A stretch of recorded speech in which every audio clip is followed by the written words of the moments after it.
Good evening and welcome to Essence of Hope Breast Cancer Foundation's Cancer and the COVID-19 Pandemic in partnership with the Ministry of Health. My name is Marcus Natta and I'll be the moderator for this panel discussion this evening.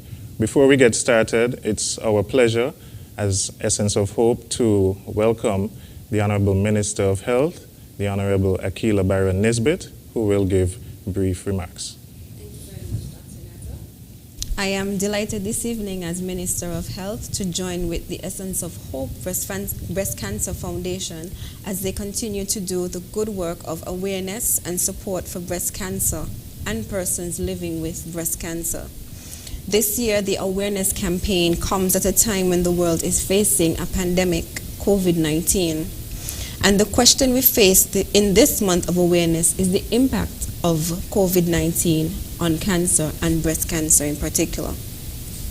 This evening, the very knowledgeable panel will discuss this topic, and I encourage those viewing and listening to pay keen attention and to call in with your questions and any clarification you may seek.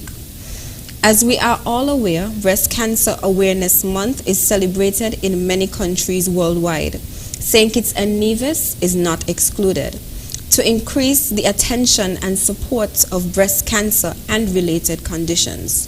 During the month of October, the Ministry of Health and the various cancer societies within the Federation use this opportunity to reach persons at risk of or living with breast cancer to express the importance of early detection screening, effective treatment options, as well as palliative care options.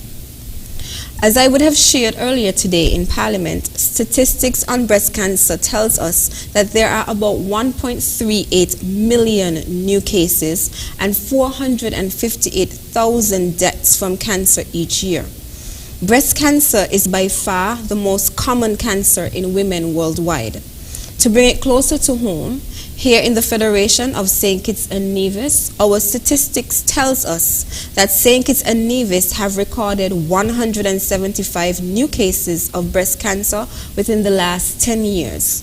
The statistics also tell us that the age group most affected are persons in the group of 50 to 59 years, which make up about 31.4% of cases reported. Between the years 2008 to 2017, we have recorded 84 deaths due to breast cancer. We also note that breast cancer has the highest incidence of all cancers in women in the past 10 years and make up about 35.4% of all cancer cases. It is also noteworthy that 41 cases, that is 26.4% of the total cases registered at the oncology unit at the Joseph and France Hospital have been due to breast cancer. And 12.4% of the total deaths of neoplasms recorded from 2008 to 2017 were breast cancer related. Knowledge on the cause of breast cancer is limited. Therefore, early detection remains key to the prevention and control of this condition in the Federation. According to the American Cancer Society, when breast cancer is detected early and is in the localized stage, the 5-year relative survival rate is 99%.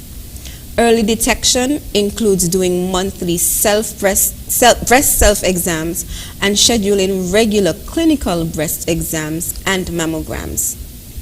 At this point, I wish to appeal to all adult women of all ages to perform breast self-exams at least once a month. According to Johns Hopkins Medical Center, 40% of diagnosed breast cancers are detected by women who feel a lump, so establishing a regular breast self-exam is very important. At the Ministry of Health, we are doing our part with our very own oncologist, Dr. Marissa Grant-Tate, providing free breast examinations to various businesses and organizations during the month of October in a campaign we have dubbed Meet the Girls. We are encouraging all women to commit to regular breast exams and to get to know your girls on a more personal level. When I was about 16 years old, it was Dr. Wilkerson who taught me the importance of self-examination and taught me how to do my own breast examination. And so I do mine regularly. So I'm encouraging everyone else to do the same.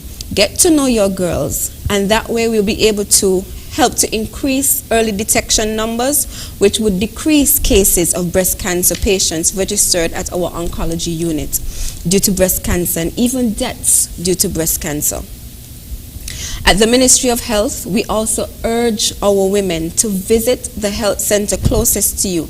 Meet with one of our community nurses to have a breast exam done, and they too will be able to teach you how to perform a self-exam at home. The Ministry of Health continues to live by its motto, people first, quality always, by providing adequate and affordable health services to both women and men in our society, and to continue to welcome collaboration with organizations such as the Essence of Hope Breast Cancer Foundation to ensure that we are able to continue to provide the best health care to the people of the Federation. Once again, I welcome this panel discussion this evening, and I urge those listening now, grab a pen and paper, take notes so that you can ask the right questions and learn more about cancer and the COVID-19 pandemic. Thank you, and please continue to listen.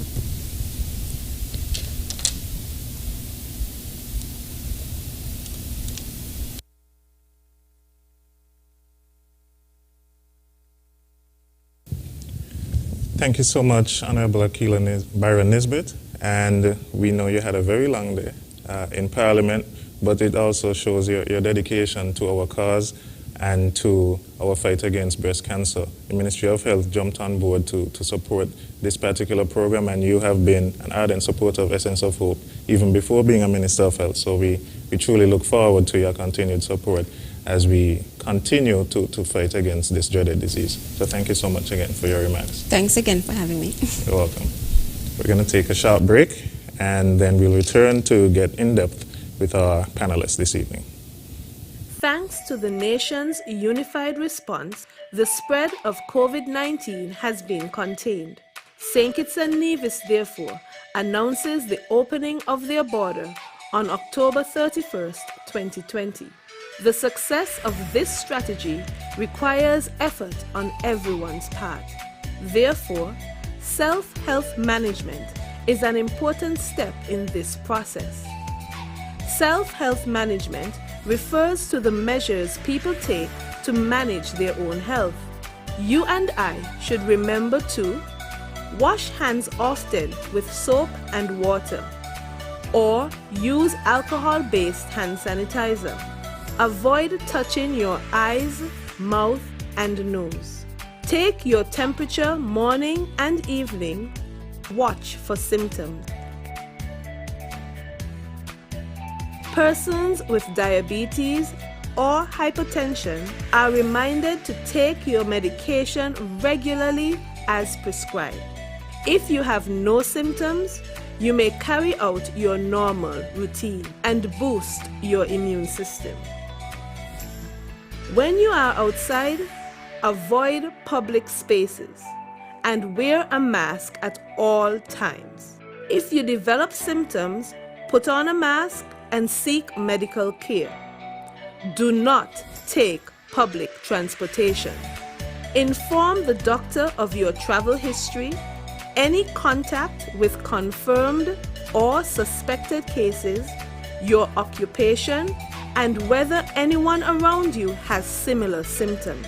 If you become ill, please rest at home.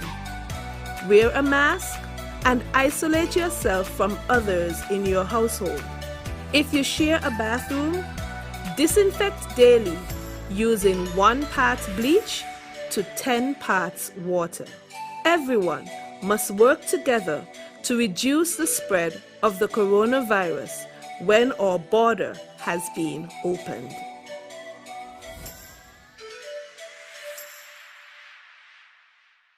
Thanks to the nation's unified response, the spread of COVID-19 has been contained. St. Kitts and Nevis, therefore, announces the opening of their border on October 31st, 2020. The success of this strategy requires effort on everyone's part. Therefore, self-health management is an important step in this process. Self-health management refers to the measures people take to manage their own health. You and I should remember to wash hands often with soap and water, or use alcohol-based hand sanitizer. Avoid touching your eyes, mouth, and nose. Take your temperature morning and evening. Watch for symptoms. Persons with diabetes or hypertension are reminded to take your medication regularly as prescribed. If you have no symptoms, you may carry out your normal routine and boost your immune system. When you are outside, avoid public spaces and wear a mask at all times. If you develop symptoms, put on a mask and seek medical care. Do not take public transportation. Inform the doctor of your travel history, any contact with confirmed or suspected cases, your occupation, and whether anyone around you has similar symptoms. If you become ill, please rest at home. Wear a mask and isolate yourself from others in your household. If you share a bathroom, disinfect daily using 1 part bleach to 10 parts water. Everyone must work together to reduce the spread of the coronavirus when our border has been opened.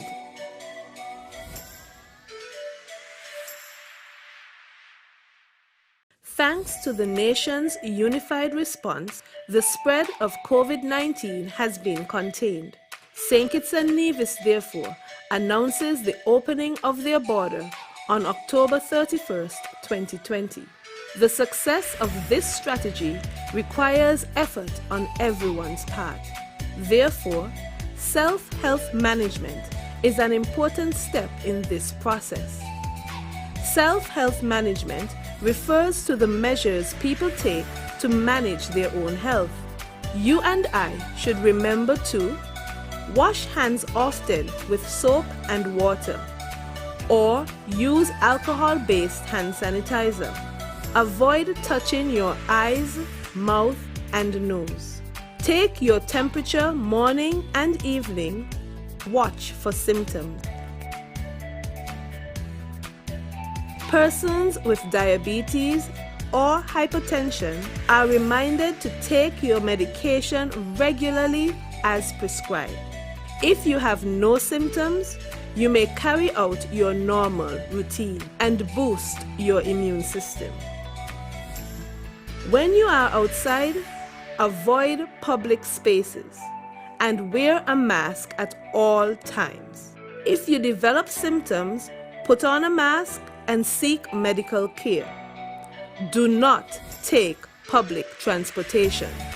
Inform the doctor of your travel history, any contact with confirmed or suspected cases, your occupation, and whether anyone around you has similar symptoms. If you become ill, please rest at home. Wear a mask and isolate yourself from others in your household. If you share a bathroom, disinfect daily using 1 part bleach to 10 parts water. Everyone must work together to reduce the spread of the coronavirus when our border has been opened.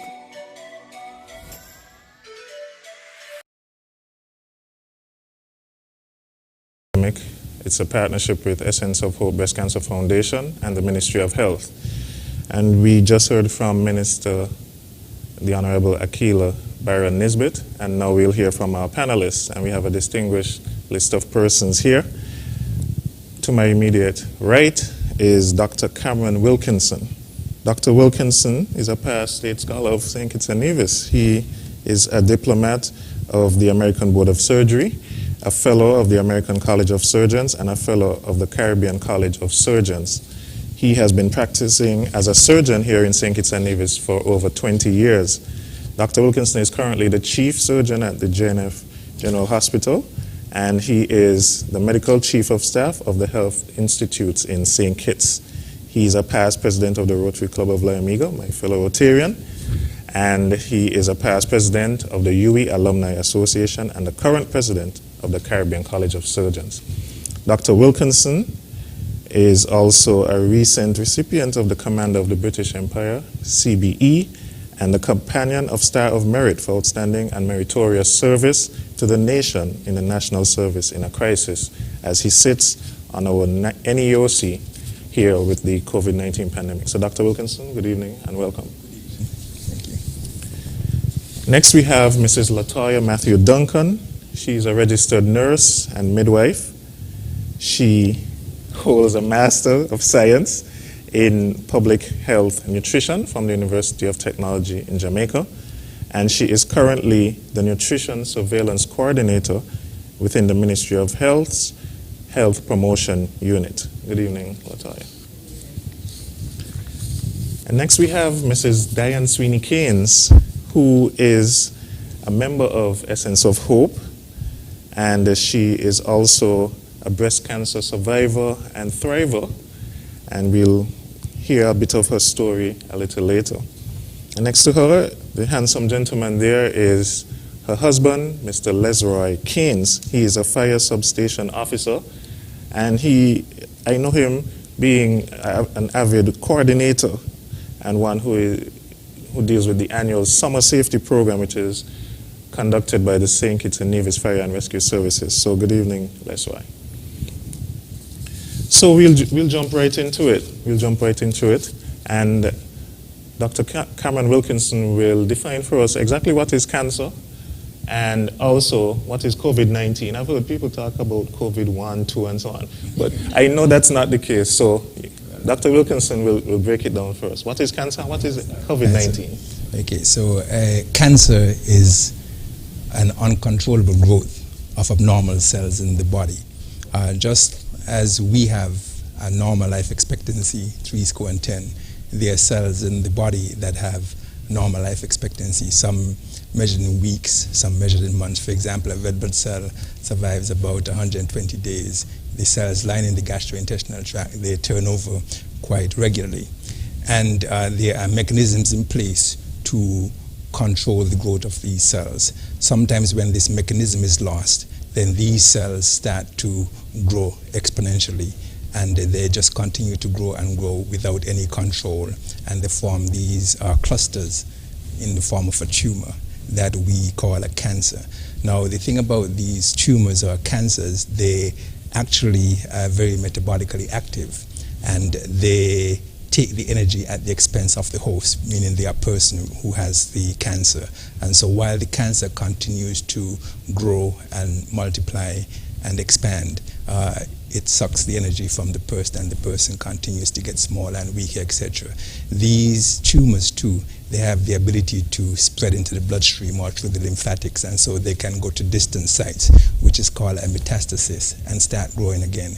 And that is where the person would have stage 4 cancer. Now, it's important for you to know that not all cancers grow as a tumor, because we have cancers in the bloodstream like a leukemia, and it doesn't really form a tumor. Now, lastly, when the layperson speaks about a cancer, they encompass a number of different tumors, but in medicine, we have 5 main types of cancers, okay?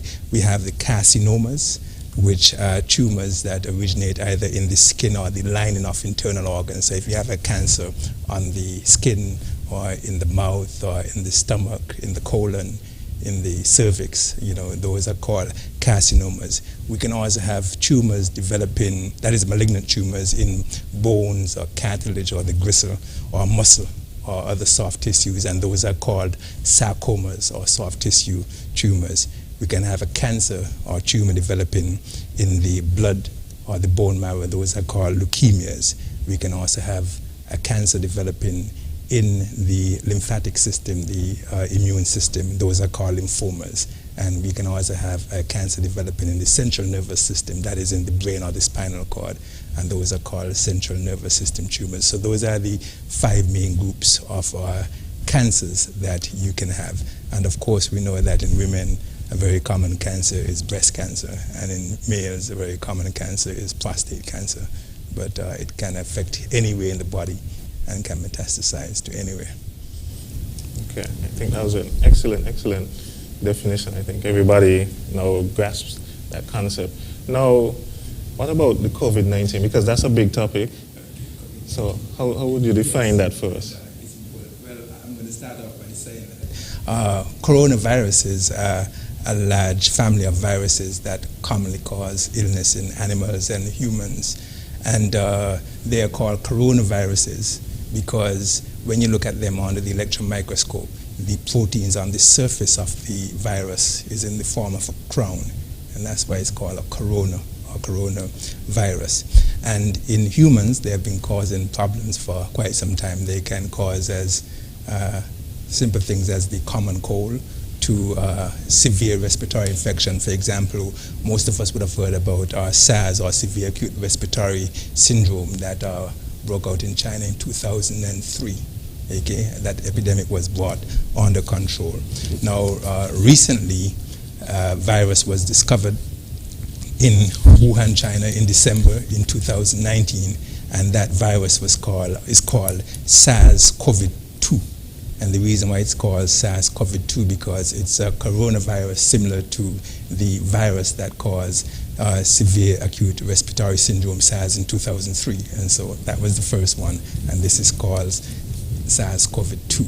And the disease that is caused by SARS-CoV-2 is called COVID-19. Okay, so the virus is called SARS-CoV-2, and the disease is called COVID-19. Now, the reason why it's called COVID-19, CO stands for coronavirus,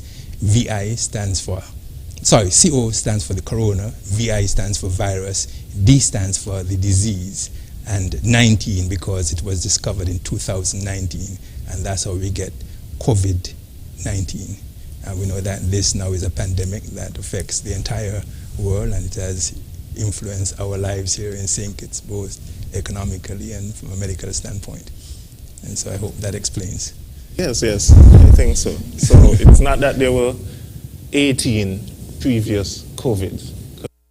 I think persons were under that impression, and so we are glad for that definition, definitely. For example, if there is to be a new virus that is discovered of the corona group, the disease might be called COVID-20 because the last 2 numbers represent the year that it was discovered. Good. I'll jump over to our nutritionist on the panel, Mrs. Matthew Duncan. And so when we talk about cancer, a lot of times persons talk about the different causes, possible causes. A lot of it can't be really pinpointed, but we know that a healthy lifestyle in general will help somewhat to ward off cancers. What's your take on that in terms of cancer as it relates to healthy lifestyles, healthy eating, and so on? Well, research shows that there is no particular food, for example, that can cure cancer or even prevent cancer. But as you said, lifestyle, which is basically a set of lifestyle changes, which basically is a set of ways in which persons choose to live their lives, can also help you to prevent cancer. Some cancer risk factors such as genetics and environment are sometimes out of our control, as in you can't control those. You cannot change your genetics. However, your lifetime risk of cancer, you have power to change some of these lifestyle risks, such as your diet for one, avoiding cigarettes, increased physical activity, limiting alcohol, reaching a healthy weight, for example, and all those help to prevent cancer, while also adapting, like you said earlier, one of the main things, a healthy diet, because what you eat is crucial, okay, to what's happening inside of your body. And when I say eat, let me also pinpoint that when I say eat, I'm also referring to beverages. So when I say eat, I basically mean whatever you eat and whatever you drink. All of that plays a vital role as it relates to preventing cancer and any other type of diseases. So I did a little research before I came, and persons out there claim to have anti-cancer foods. Is that true or is that a myth? Are there anti-cancer foods? Well, I wouldn't say so much is a myth or whether or not it is true. I mean, when you look at the diet, there are some foods that are known to probably help persons either better improve their life if you have cancer or before cancer. If you look at the cruciferous vegetables, for example, those are the dark green and leafy vegetables. They have quite a bit of what is known as phytochemicals that help to not only prevent cancer but also fight off cancer.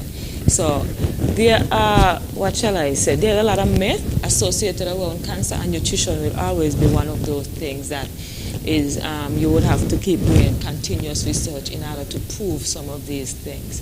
But what you eat is extremely important. So vegetables, fruits, those are always the two main things that tend to not change in nutrition. So when persons speak a lot about the foods them that you are supposed to eat, vegetables to the top of the list, then come fruits. Those foods, I know for sure, they assist persons with not only preventing cancer among other lifestyle changes, but also help you to live a healthier lifestyle. Okay. And just to add to that, I agree with what she said. A number of foods that can boost your immune system and can help you to fight off diseases, or if you are ongoing cancer treatment, they can make you better withstand chemotherapy and cancer itself. So, yes, one can label some foods as anti-cancer foods, but we should not make the public feel that if you have a cancer and you take these foods, it's going to cause the cancer to go away. It must be in conjunction with working with the oncologist and the surgeon, etc., to deal with this. You just can't decide that you were diagnosed with a cancer and you're going to start eating healthy and get better. Right. Now, you mentioned something, Dr. Wilkinson, about the immune system. And there's this term immunocompromised, and we hear that a lot now with COVID-19 and talking about those persons who are vulnerable. So would a cancer patient be somebody who is in that high vulnerability sort of level as it pertains to contracting COVID-19? Well, first, let me just make sure that persons understand what we mean when we speak about immunocompromise, because the body has a number of protective mechanisms to help persons fight off microbes or infective organisms. And the immune system is made up of a number of different systems, because it's called a system. We have white blood cells, we have antibodies, we have a system that's called the complement system that complements these and help to destroy bacteria and viruses. We have certain organs like the spleen, the thymus, and the bone marrow that are actively involved in fighting off infection. And when one becomes infected, these cells store a record of what they fought against in the memory, so that if you're exposed to it again, they can develop antibodies to help fight off these infections. Now, if you have any compromise in this system, then the person is said to be immunocompromised. Okay? And one can be immunocompromised either if you have an inherited disorder, okay, because there's some persons who are just born that way. It can be secondary to drugs, for example, anti-cancer drugs and steroids, or persons who have cancers themselves, they also can be immunocompromised. And if one has a cancer and they're receiving treatment, or if there's some cancers, for example, if it's in the lung, you understand, it can adversely affect how they will respond to a COVID-19. So yes, persons who are actively receiving treatment for cancer or who have active cancer disease, they might be at increased risk if they got COVID-19, and those who are immunocompromised at a higher risk in terms of catching the virus itself. Okay. So let's shift the discussion a little bit. I'll bring in Mrs. Keynes and Mr. Keynes as well into the conversation. So at the top, I did mention that Mrs. Keynes is a cancer thriver. I think she likes to think that she's thriving now, you know, and we're so glad that she could join us and be a part of this panel. So Mrs. Keynes, can you maybe just give us a brief history of how you dealt with, or how you came about being diagnosed or finding out the fact that you did get breast cancer. Good evening. Well, first of all, Marcus, most women would say we feel a lump, and it sends you to see the doctor. Most cases, often recent time especially, I often push women, if you feel a lump, go. It does not always necessarily mean if you feel a lump is a cancer, or if you have a weeping nipple. And some years ago, before I was diagnosed, I did have a weeping nipple. I did go to the surgeon, and we found a lump. We had biopsy. Nothing was wrong with that breast. But we were playing honeymoon a couple of years after, and my husband felt, it was not like a lump, but he just felt like something uncomfortable, and that pushed us to go to the doctor. We found there were just many cysts in there. And I was always interested, in people surviving with cancer, how do they feel and what's. And I pushed. I traveled overseas twice. There was nothing in the blood, nothing showed up. I came home, I had a needle biopsy. We didn't see anything. Then by January, the pain was there, and we went back. We had not a test, not a mammogram, ultrasound of the breast, showed cysts, and I went to my general practitioner and I said, listen, I'm going to see the surgeon. We are going to, with his permission, I'll call his name Dr. Wilkerson. So we're going to take out as many cysts as we can. And he really did a thorough job of taking out the cysts. They look like flowers when I saw them, like a bunch of. And he was very thorough, and he was very caring. He said, we didn't say anything to worry about, but I'll send them off to be tested. And lo and behold, a couple of weeks after, I got the call from his receptionist. Doc wants to see you. And as brave as Dr. Wilkerson is sitting here, he's not a good person to give you bad news. So I got into his office, and he was looking, he's looking all over and he's talking. And then eventually he got in and said, Andrea, we found, I sent off those things to be tested, and we found a 2-centimeter tumor. And I blew off, and then I said, what next? I don't think that was the reaction he really expected. You just told somebody they're diagnosed. But it helped him to relax to talk to me a little more. And so talk he did, and I listened. And then I had to go out and break the news to my husband and my 14-year-old at that time that I was just diagnosed with breast cancer. Not everybody, it's hard. It's not everybody that can take the news, to be very honest. Some people want to fight you. Some people, live in denial and what's not. But you have to tell yourself, after you've been diagnosed, give yourself a reason to live. It's not easy. I know it's not easy, and we're not going to sit here and tell anybody diagnosed with cancer it's the easy thing, because it's for you have to fight to live, but you also have to fight for the family that you have. And that's how I came about knowing that I'm being diagnosed in 2012 with breast cancer. Yes. I just want to say that sharing that news with a patient is one of the toughest and hardest things that you have to do, because a lot of times persons come back for results, and for the majority of persons, the tumor is benign. And so she made the point that it's not everyone who has a breast lump is going to have breast cancer, because sometimes persons, they find a lump in the breast and they already start tearing up thinking that it's going to be cancerous, but most lumps are not cancerous. And so on a regular day when you're seeing patients coming in, most persons you might be giving good news, and then you have the one or two who you have to break the bad news to. And it's one of the toughest things, especially in a small country like this, when you're breaking the news to a friend, someone who you knew from the time they were a child, etc. But I must say that she was a very great patient, and she's actually assisted a number of other persons and helping me break the news to other persons. And so I'm happy that she has contributed in a very positive way to helping a lot of persons who were diagnosed with breast cancer since 2012. Definitely. And that's why we wanted to also get a sort of feel for someone who is a caregiver. And not only that he's a caregiver in terms of someone who was close to him having breast cancer, but you just mentioned that he was the one who detected something, not even you, right? And so men out there, you can play your part in that regard too. But let's say, how was it for you, finding out and then, becoming, yes, you're a husband and so on, but this is, and we say for better or worse, and all of these things at the altar, but now something really hits home for you. How did you deal with the diagnosis? Well, Marcus, just to to say that the experience or the way that we dealt with it, because it goes hand in hand with both of us.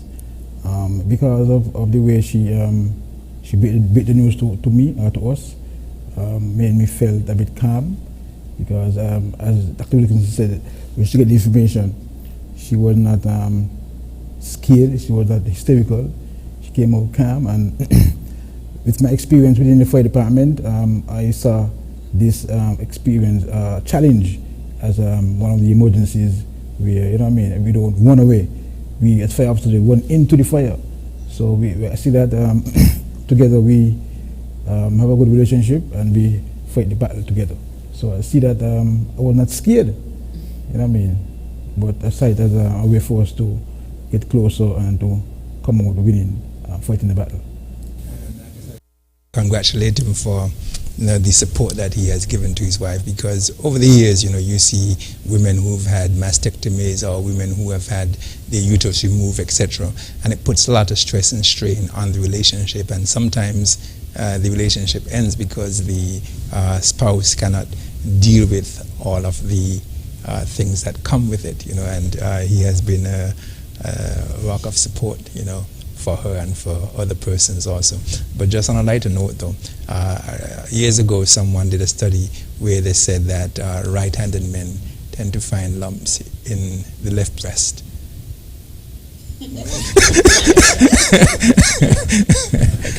I can't substantiate.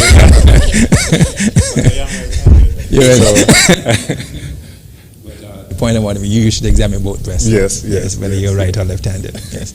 Definitely. But let's and what about maybe your daughter, and how did you, kind of because both of you would have been, let's say, caregivers, whether it's physically helping, but being that emotional support as well. How did you both kind of be there and for supporting Diane? Well, Marcus, what we do, we do what we call a coping mechanism, where we bond as a family, and family love tends to get stronger when we have trials. So we already created a bond, so it was a bit easier for us to cope with the situation. And I must say, my daughter was 14 at the time, and so having to go out to tell a 14-year-old, and my 17-year-old was in New York at the same time, and then she had already promised to tell her. So with Les and Cheyenne home, when I was diagnosed, I got in the car and I sat down and I said, they were like, so what's the news? And because I went out smiling, if you were sitting in the office, you would not have known. I was just told I was diagnosed. So I skipped, if everybody know me, I like to talk, and I laughed and how you doing? And I got to the car, skipping to the car. And I sat in the car and I said, my hands, I was just diagnosed with breast cancer. He was like, what? She looked, and she didn't say anything. And it took a toll on her, because at 14 she also had exams to do. And so, she would not say much, but I had to encourage them. I would tease them about certain things about where the cancer is leading up to the surgery. I would say, now you see it, now you don't, take a look at it now, because you're not going to see it later. I would make joke, and I must say they were very good, because I also tried to change my diet, and that's not something I encourage people. I always tell people when I'm speaking to women, and I do that a lot lately, I encourage cancer patients, women, and I said to them, when you're doing chemo, don't listen to people and change it. Dr. Wilkins said, no, I'm not going against you. Don't listen to people and change your diet, because you're doing chemo, your body needs all the nourishment that you can take at that point in time. And so, but in between there, I changed my diet, and they were so helpful. They upped and changed their diet slightly with me as well. And that's a form of support that you needed. Definitely. So, on the heels of that, Dr. Wilkinson, so someone with a history, let's say like Diane, who has, thankfully survived breast cancer. Now in the COVID-19 pandemic, now they're faced with something else. Does their history affect how they may, more be affected by COVID-19? Okay, a very interesting question, and I'm going to start from the beginning. Let's start first with persons who actively receiving treatment for cancer. Persons who have a cancer and who are actively receiving treatment, we said before, they would be immunocompromised, and so they would have a greater risk of catching COVID-19 since the immune system is down, and they will also suffer greater complications if they got the disease. Now, once somebody has recovered from COVID-19, from the cancer, it all depends on how far out from the disease they are, because once you would have had the chemotherapy, your body would start to recover. And so if you are a few months out of treatment, you still would be having some degree of immunocompromise, and so your risk of getting the disease is still higher than the regular person. However, persons who had solid tumors like a breast cancer, where they have finished their treatment and they're basically in the survivor stage, their risk of catching the disease is the same as anyone else. But recent studies have shown that persons who have had a history of cancer, when they catch the disease, they tend to have more serious complications compared to persons who never had cancers at all. Okay, so that's critical. So all of the protocols that we talked about in terms of good hygiene and so on, I mean, those things, of course, still apply. So you probably persons like Diane, I don't know, maybe she's at a heightened sense of hygiene and all of that based on her history. Well, I believe that we all should have a high sense of urgency as it relates to this disease and making sure that we stay from it, because we know that 80% of persons might have mild disease, but 20% might have more severe disease, and about 5% might end up in the ICU. And studies have shown that healthy young persons have ended up in the ICU and died. So although there are some persons who are at greater risk for developing more severe complications, it doesn't mean that if you're young, healthy, and strong that you are immune. And so the same protective measures that Diane, with a history of cancer, should have in place is the same one every one of us on this panel and everyone out there who's listening should have, because you never know who will get the disease and what would happen to you when you catch the disease. So, Latoya, anytime these things come around, well, we haven't been in a pandemic, but every so often certain ailments or illnesses, diseases come around. Then you hear about all of these new diets that people should probably go on, right? Alkaline diets, water diets, and so on. What's your take on these things as it pertains to cancer? Is there, I know you talk about the green vegetables and fruits and so on, but is there any real benefits to just saying you're going to be on an alkaline diet or just a grown provisions diet or something? Well, or should we strive for some kind of balance? Well, that's the key word, balance. It is important to note that most diets on the market, what shall I say, they are not promoted as they should, which means basically, like you speak about the alkaline diet, and we also have the gluten-free diet. And take gluten-free, for example, persons, and let me put a disclaimer too, persons are now looking at gluten-free diet as the healthier options to other food items. But the truth is, and some persons even think like this is a new diet. The truth is, a gluten-free diet is not a new diet. A gluten-free diet is actually a diet that has been around for quite a while in the medical field, especially for persons who have issues with their bowels, because it has the inflammation down there. So you have persons who might have a condition like irritable bowel syndrome, then that person definitely have to be on a gluten-free diet.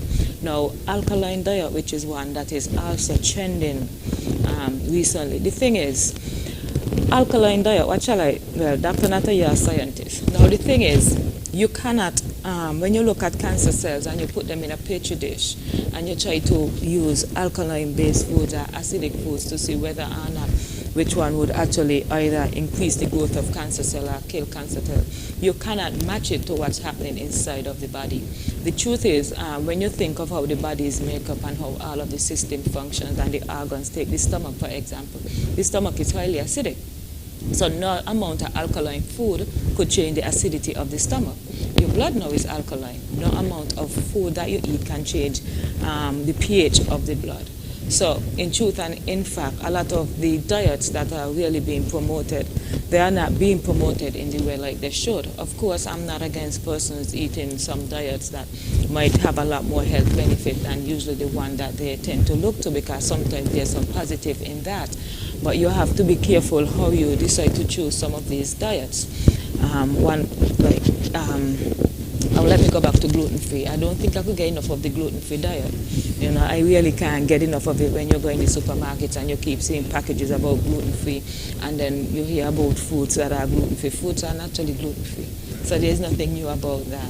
You know, and then you have things that look at grains, for example, and you have persons who want to run away from certain grains because they are considered to having gluten. Some of these things you can't really run away from. You know, the alkaline foods, what we need to be promoting. We don't need a reason to stop persons from eating certain fruits and vegetables. And for me personally, and for in my field, that's what the alkaline diet is basically doing. It's actually limiting the amount of fruit and vegetables that persons would consume. So persons have to be extremely careful and seek advice before actually going on certain diets. When she said that once she was diagnosed, she didn't really change her diet. And basically what she's saying is that she continued using the same balanced diet that we were accustomed to. And in the old days, we had some balanced diet. You know, you cook special things on certain days, and you always had your fruit, your vegetables, your starch, etc. And people were doing healthy. Yes, and with cancer clients too, Diane made a very valid point when she spoke about that you're going to need all the energy you're going to need when you start treatment. It's crucial during that period. Some persons, you might have to alter your diet to change certain things about you. However, when you get into treatment, a lot of your dietary pattern change. How well you tolerate certain foods item change. For example, you might have no appetite. For example, you might have oral blisters. So you can only tolerate a certain amount of food. You can only tolerate probably cold foods. That's why it is important that before being diagnosed or before starting any treatment, if you have that option, that you try to optimize your diet as best as possible to ensure that you are meeting as much as your nutrients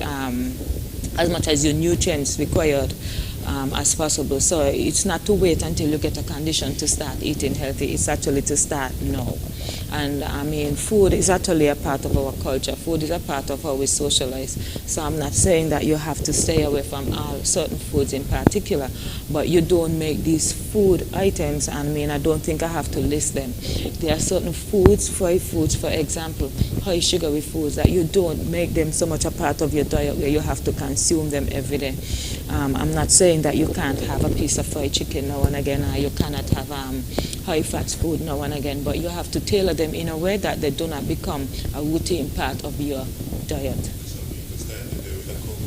Exactly. They really need it. Mm-hmm. And so these are some of the issues. I mean, you said Coke, not me. But the thing is, when person was speaking about Coke and Coke being able to clean toilets and other things, and nobody stopped drinking Coke, it didn't bother them. But then persons were saying that cabbage was plastic and persons stopped eating cabbage.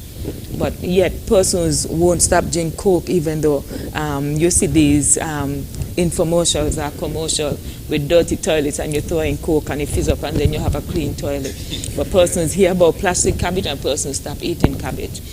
And also we have to be careful, to really be careful. You know, again, we have all of these different types of diets that come up. Now you're hearing about the plant-based diets, which I'm sure, you know, the Rastafarians in our community been toting this thing for a long time. Tomorrow is World Food Day, if I recall. Tomorrow is World Food Day, and I know the Department of Agriculture has been pushing, you know, local foods, and we know our local farmers, pretty much they don't use a lot of chemicals, so our foods are, you know, pretty healthy, and they actually last longer on the shelves than the imported ones. So we'll just put a little plug there for the Department of Agriculture and local foods.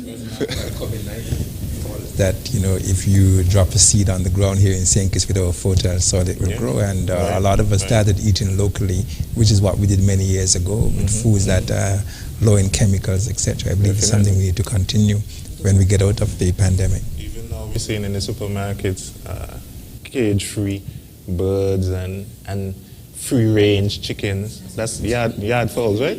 I mean, that's what was there before. So these things, all of these things are being marketed to us as new, but we here in St. Kitts and Nevis, we know these things from a long time ago. We were taught these things, right? So, Diane, yes. Something that Latoya says. You talk about during, you're doing your treatment, and it's so true because you have, for instance, for me, I had 8 cycles of chemotherapy, and they all reacted differently. So the first set that I had, my water had to be done at room temperature. I couldn't tolerate cold water. One of the things, and I always call them my women. When you're diagnosed and you're having treatment, ask your doctor questions. Ask them the chemo type and learn to know what its side effects are. Because for some of them, it said, don't eat your favorite food. And I thought, for the first set of chemo, I would eat toast and sardine. I liked it very much. I would tolerate it. But when I had Taxotere, that's the one that hurt my joints so much, right? My water had to be cold, and I couldn't tolerate the food I ate before. So you have, and then I also mentioned some sore blisters. So you have your supporters. What they do sometimes, they make the fruits into little ices. So you're building the nourish and you're healing your mouth at the same time. So you can make the vegetable juice, or you can make a little fruit smoothie. So you're building up yourself as you go through the treatment. Instead of just, you don't have an appetite, but you have to eat because boom, in 21 days you have another set of chemo that's going to knock you down again. So you have to build up as much as you can. So the little things that you can do that help you move on. Really. Now, one of the things that Essence of Hope Breast Cancer Foundation wanted to do since our inception was to see St. Kitts and Nevis have an oncology unit. And now that has come to fruition over the last couple of years. And so, Dr. Wilkinson, now COVID-19 is, of course, a terrible thing. But luckily for us, we now have an oncology unit because persons can't travel. Can you speak to us, a bit about the importance of having that oncology unit here in St. Kitts and Nevis? Yeah, well, the oncology unit was opened on December 6, 2016, and the first patients who were treated was January 9, 2017. And from the time it was opened, we have treated quite a number of persons. I'll just give you some figures here. 2017, 43 patients, 2018, 36, 2019, 46, and to date for 2020, 26 persons. And so the number of persons who've been treated there so far is 151. And the types of cancers that have been treated there, the whole gamut: breast, lung, colon, liver, pancreas, prostate, bladder, ovarian, kidney, thymus, Hodgkin's lymphoma, and carcinoid tumors. Now, prior to us having the oncology unit, persons had to travel overseas, Trinidad or further afield. And there are a lot of persons who couldn't even afford the airfare or the accommodation required to stay over there for several weeks. And those who could afford it, sometimes they found themselves in a strange land, going through all of the side effects that she was speaking about without their support group, their friends and family, etc. there. And it is sad to say that there are a number of persons who would have had their life shortened or died, and we believe that everyone who has cancer deserves a lifetime. And but there are some persons who, because they were not able to get the readily available chemotherapy, they would have passed on. And so having the oncology unit at the hospital servicing the persons of St. Kitts and Nevis here, I believe that it plays a vital role. As a matter of fact, this is what we consider now an essential service. And there are a number of persons who have benefited, and there are a number of families. And sometimes, when someone passes, you might hear the death announcement, you might show some sympathy to the family, etc. immediately. But sometimes we forget that that might be the stabilizing force in the family, and when that person is taken out, that family suffers for many, many years to come. And I always tell persons, like, for example, I lost my mother at the age of 11 in 1975, and there has never been a day that I've never thought about or miss her, or wonder how my life would have been different if she was here. Although people will think, well, that is 40-something years ago, and we've already forgotten it, but it never goes away. And so anyway, we can help persons in being treated at the oncology unit, I think is important, and so it plays a vital role in the lives of persons here in St. Kitts and Nevis. And with COVID-19, these persons would not have been able to travel overseas at this point in time, traveling into a place that has increased disease with immunocompromised state. And so we're happy that we have the unit here. Definitely. And we're happy. We're really happy to see that. And so we've actually shifted now, because that was a push we were getting, and now we're looking at hopefully maybe one day having a hospice for persons who have been diagnosed with cancer and at sort of the end of life stage. And so that's something we'll be looking at pushing as well.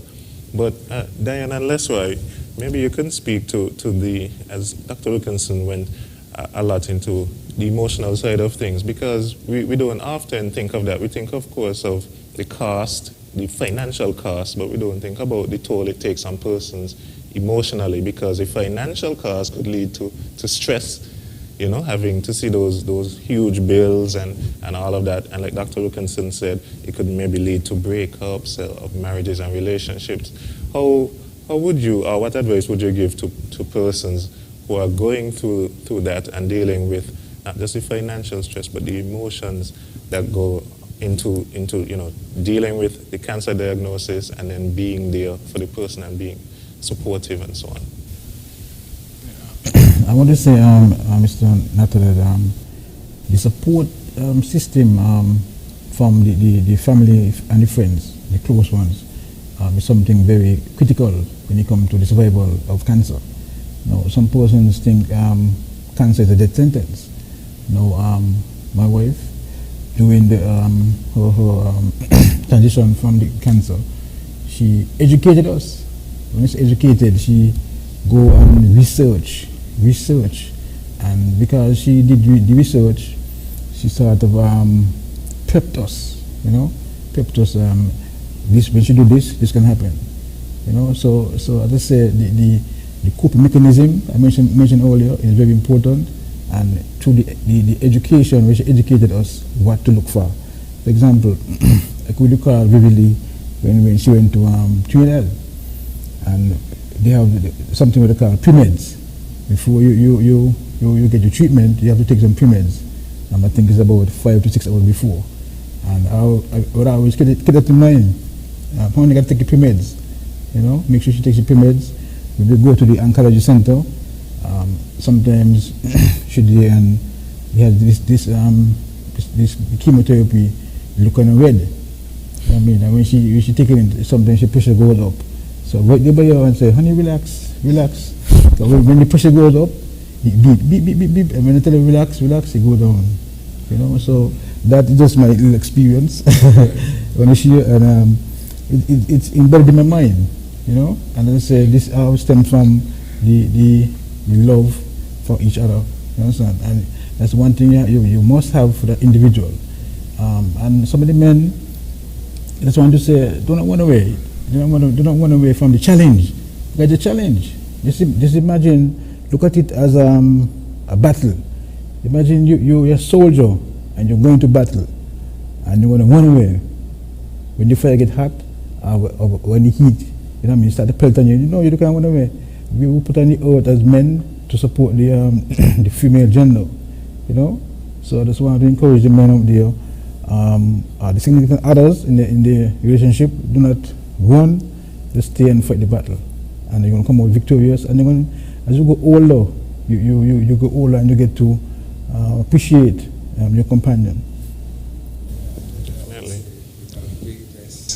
Comes great responsibility,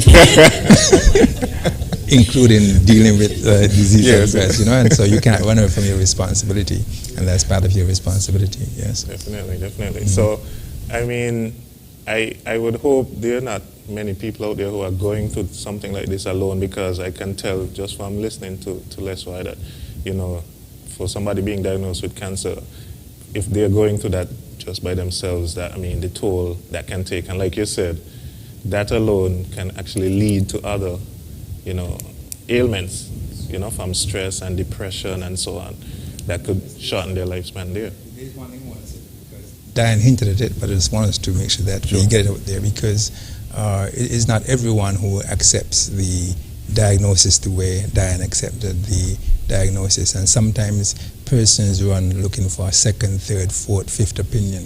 And I always say, if you continue looking for an opinion, you will eventually get the one that you want to hear, but it may not be the correct opinion. And the best way, yes, sometimes we have to go through the stage of denial before you get to acceptance, etc. But you have to face the facts. And sometimes two persons will listen to Tom, Dick, and Harry, who has no medical experience at all, as opposed to going to somebody who has medical experience, or somebody like Diane who has gone through it and who can educate them on the best way forward. And so I just want to say that we all have trials and tribulations, and sometimes we have to face them head on and do what is best, as opposed to putting our head in the sand and running away from the problem.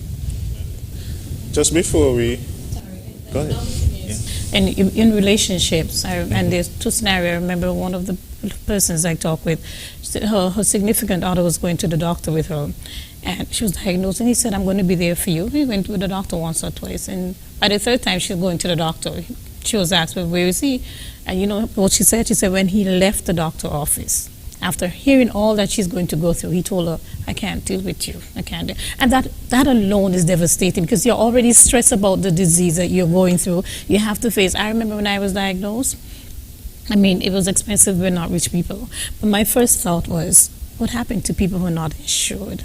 And I kept asking the question until somebody sat me down and said, listen, they die. Because, I mean, realization hit.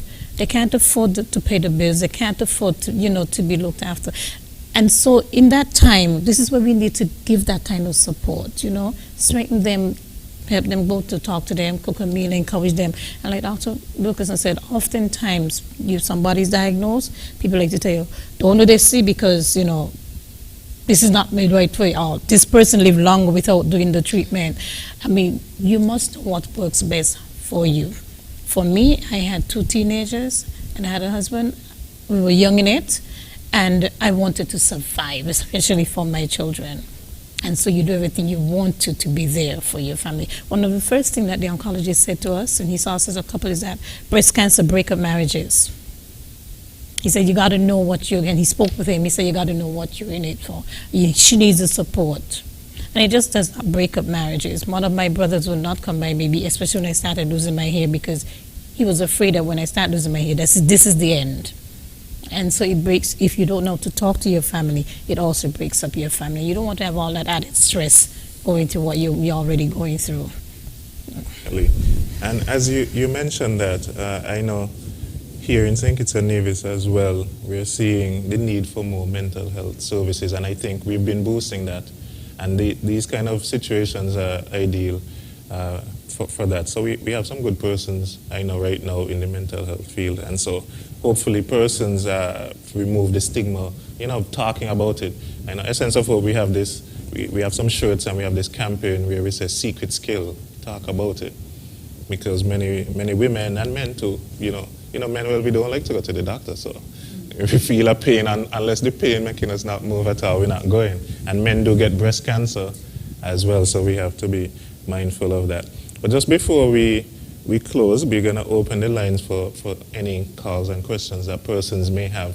But Diane, you brought up something that I know Essence we are looking into as well, is the idea of the insurance and how we can get something more dedicated to dealing with cancers, because clearly there's a prevalence, whether it's lifestyle, environment. I don't know, we have so many more vehicles. We're not really an industrial country per se, but we have quite a few, mechanizations and so going on, and a lot of vehicles on the road. We never know how that may be affecting us. And so those are things we want to bring in, maybe the insurance companies, and have, a separate sort of forum and tackle that issue with them. I also want to plug it because I sit on a board that's called the Breast Cancer Assistance Fund. The persons on the board is myself, Dr. Kathleen Ferdinand, and Elizabeth Kelsick. And we have assisted many persons over the years in terms of getting chemotherapy, especially when they had to travel overseas. And there are a number of persons who donate to this fund. so that we can assist persons. We assist on average about 8 to 12 persons per year, because there is a great need for that type of assistance. And a lot of times, as you were mentioning a little earlier, it's not just the cost of the therapies or even traveling. Sometimes people get all of that various assistance, but then they may have to take a bus or a train to get to the treatment, and they don't have money for maybe sustenance, eating all the meals that they need to eat. And so, groups like yourself and of course Essence of Hope, we try to help persons. And even though we are Breast Cancer Foundation, I always tell people we don't turn away somebody and say, well, you have lung cancer, we can't help you. Our title says breast cancer. No, we don't do that. And so we're there to help, and we're glad that we have other groups that are supporting. There are other cancer groups in this federation as well. And so we're all on the battlefield together, as Leslie mentioned. So we are going to open the lines and have the viewers and listeners maybe call in and ask any questions before we wrap up. The telephone numbers to call are 466-2666, 662-8674, 767-4765, and the overseas line is area code 239-645-4500. One of the things I want to admonish people out there to do is to be supporters, be caregivers for some, because we do have people who don't have a strong support system. So, somebody's going through cancer, you may want to be that chemo buddy. Believe me, you're that person, chemo buddy, it helps a lot. That person may not be able to cook. You can cook a meal and take it over. I had my very good friends, God bless him, Dr. Jacob and his wife. They were my strong supporters, so oftentimes they would be there. My eldest brother would be there. You have people to bring you something. So, okay, your friend is going through, they may have blisters, as I said earlier. You can make little fruit juice, little smoothies, take them over. Just being there for somebody going through this is a great strength of support. It's a good encouragement. So I encourage you. Listen, I have done a video where he talked to men about showing the support of, being there as a husband, and my daughter's being there as a child. In your mind, your mommy was just diagnosed with breast cancer. Or you can think about, I'm losing my mother.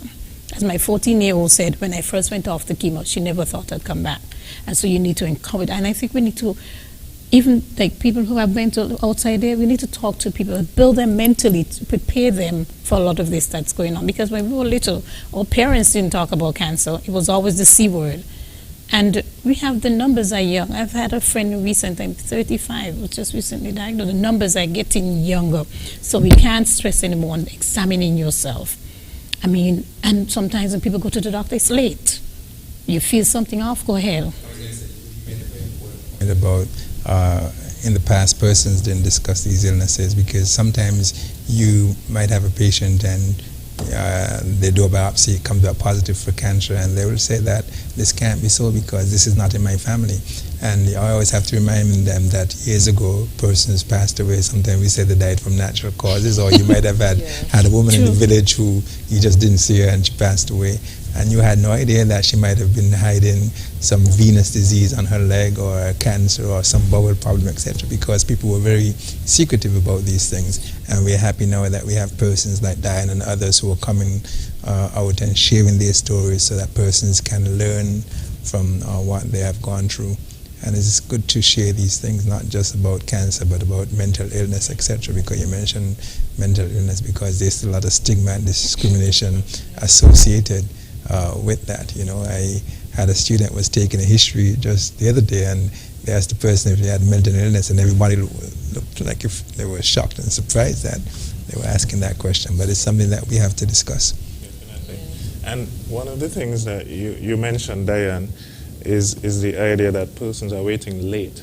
And there's this thought, which I think is dissipating now, where this is an old person's, disease. Cancer is for older persons, and we hear every so often of some young person, contracting some form of cancer.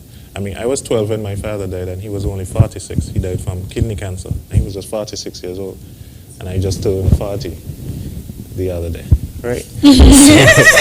So these things run through my mind, and so I try not to be macho if I feel some foreign pain or something to say, just let me just check it out, just based on my history and so on. Because we like to think we're tough as men and that sort of thing. And women do the same thing. We've seen in essence where persons have come to us for financial assistance and other assistance. And when we check their history, they got a mammogram at age 65, and that was their first mammogram, when they should have been getting regular ones for the past 20 years of their life or something like that. Age was between 50 and 55, but we have had persons as young as 25 and persons in their 30s who were diagnosed with breast cancer. Here we also have persons 89 who was diagnosed with breast cancer. So those, the ones 80, 89 will carry the average age up, but I had done a 10-year study from 2000 to 2011, and the majority of persons who were diagnosed with breast cancer were between the age of 40 and 49. Okay, and that's one of the reasons why the American Cancer Society might say that one should start screening mammograms at the age of 50. If you're at higher risk or if you're from a minority group, the age should be 40, but we still encourage self-breast examination from the age of 20. Because even if you don't know what you're feeling, if you touch your breast often enough, if something different develops there, you will notice it. Okay, definitely. I don't see any callers at this time.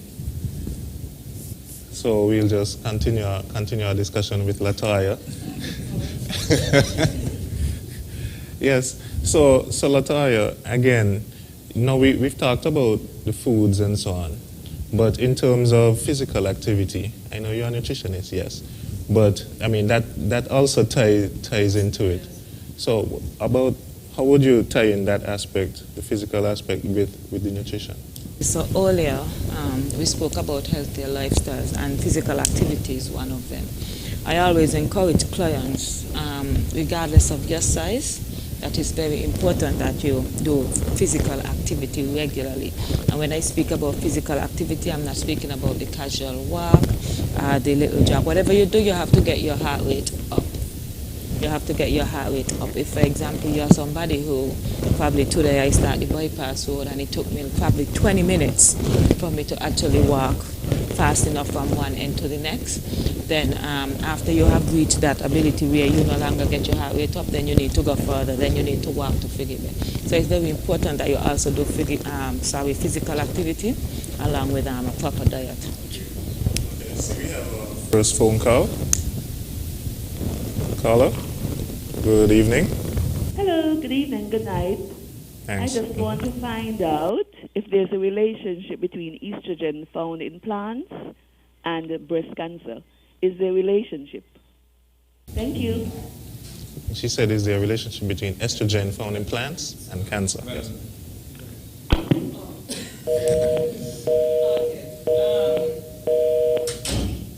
From what I know about estrogen in plants, even if you do find a certain amount of estrogen as relates to plant, I don't think it's that significant. I think Dr. Wilkerson would help me a little bit more with it. If you have an increased circulating level of estrogen in your body, it increases your risk for developing breast cancer. And the main source is, number one, from the person's own ovaries. And so women who had early menarche, preceding their periods before the age of 12, or late menopause over the age of 55. People who are obese, where you make extra estrogen in the fat cells, or persons who are taking hormone replacement therapy for menopausal symptoms, or oral contraceptives that have a high estrogen content. Those are the main sources that would increase your risk for developing breast cancer, not necessarily estrogen from plants. And that is one, earlier in the discussion I was speaking about how persons usually tend to gravitate to certain information. So this is one of them that you have to be careful of where you get your information and what it is related to. Right. Okay, so we have another call. Good evening. Hi, good evening. Question to Dr. Wilkerson. Is there any supplement or any sort of medication one can use instead of having chemo or radiation? That's a very good question, and the answer is no. First of all, let me speak about radiation. Radiation is yes. radiation is mainly used to control local disease. And so let's say, for example, somebody had a cancer in their breast, the lump was removed, and they had a quadrantectomy, just a part of the breast that was removed and not the entire breast. You would have radiation to kill any remaining cells that were there. Or if you had a large tumor and you want to shrink the tumor, you can have radiation done neoadjuvantly before surgery. And so there is no supplement that can do that.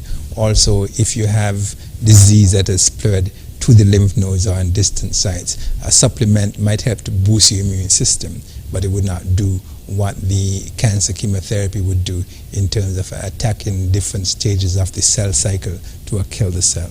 And so you can use your supplements in collaboration with the chemotherapy, but you cannot replace that with the chemotherapy. Dr. Wilkinson, I think when we speak about cancer, but like you mentioned, you gave the 5 categories, and then within that you still have all these different types. And so there is no silver bullet, there is no one therapy per se that you can just attack each cancer with. And I think that's the difficulty we have with, finding a cure, so to speak. Because even in addition to the cancer chemotherapy, there's the hormonal therapy, and my friend would tell you that we normally send the tissue off for receptor testing to see whether or not it is estrogen receptor positive, progesterone receptor, or AGR2 positive, and then you would have different therapy directed towards that cancer itself based on the receptors. Some persons have negative receptors, some persons have 1 or 2 that are positive. So there's no one size fit all. Talking about the receptors. So oftentimes the subtypes, as you say, about cancer, one of the most aggressive one is triple negative, where you're not positive to any of the 3 that Dr. Wilkinson just mentioned. I'm one of those patients that was diagnosed with triple negative. And if you read, all you got on you have to be careful in your reading, all you got on the web was your survival, which is really somewhat true from statistic. Your survival is not beyond 2 years. And that's scary when you're diagnosed with triple negative. It is one of the most aggressive type of cancer among black women.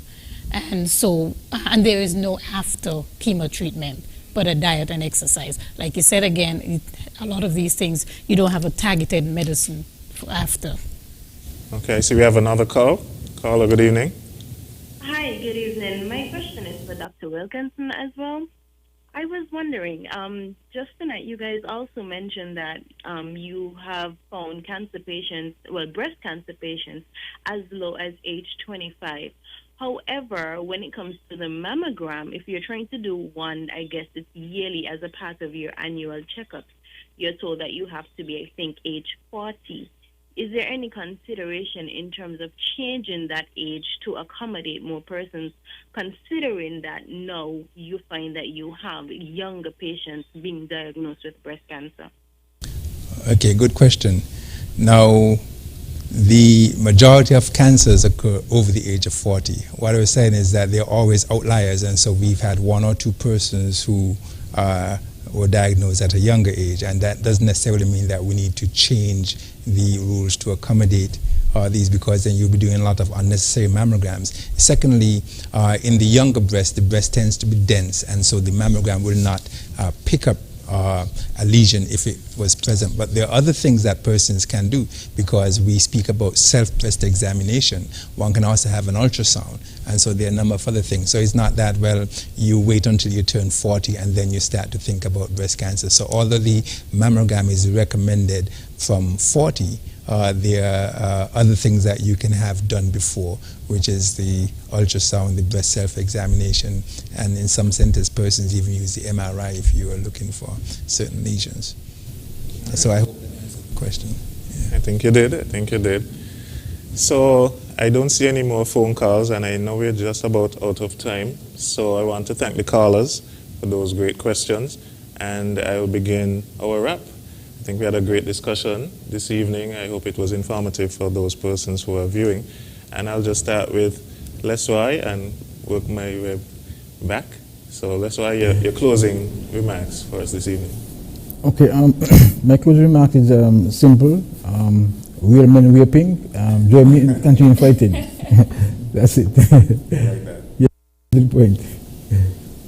For me, being such an advocate for breast cancer, women, do your checks. We cannot stress this enough. Do your early checks. Examine yourself. Get your significant other.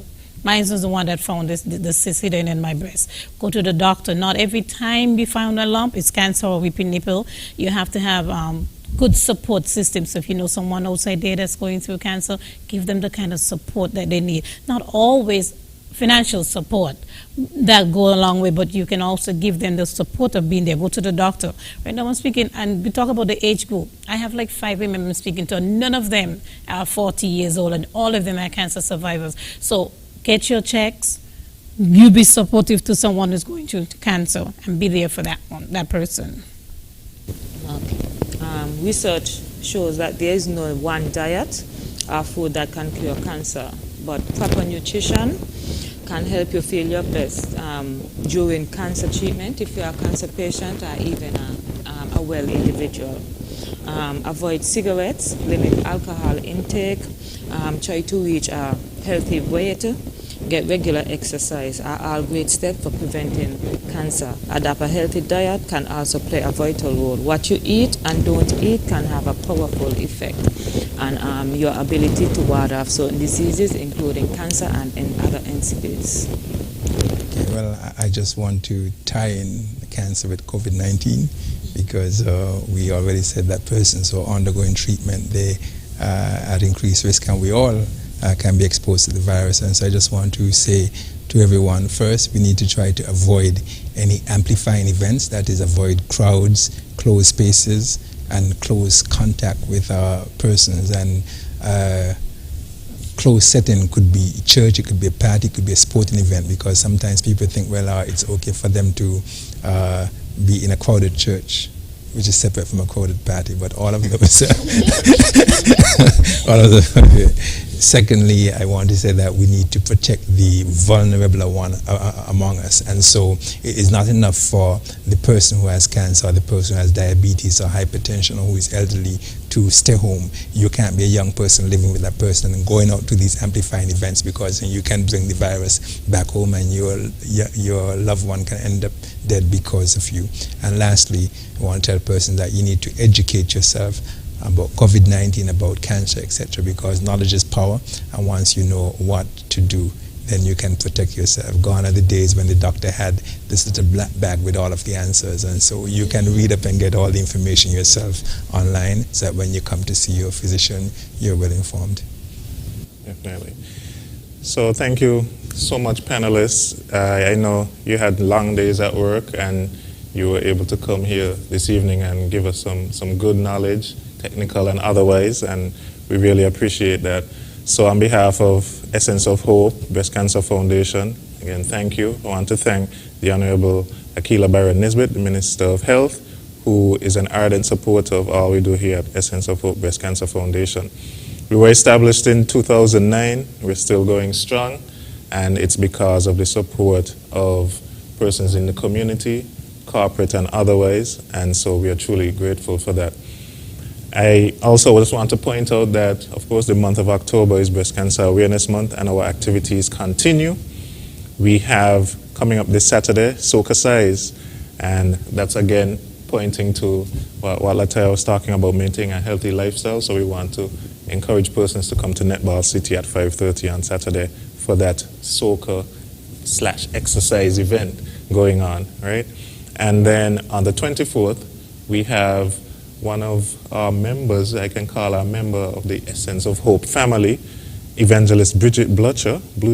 She's going to be giving us a virtual gospel concert next Saturday, and that will be virtually online. So on Facebook, on our Facebook page, you can see that at 6:30.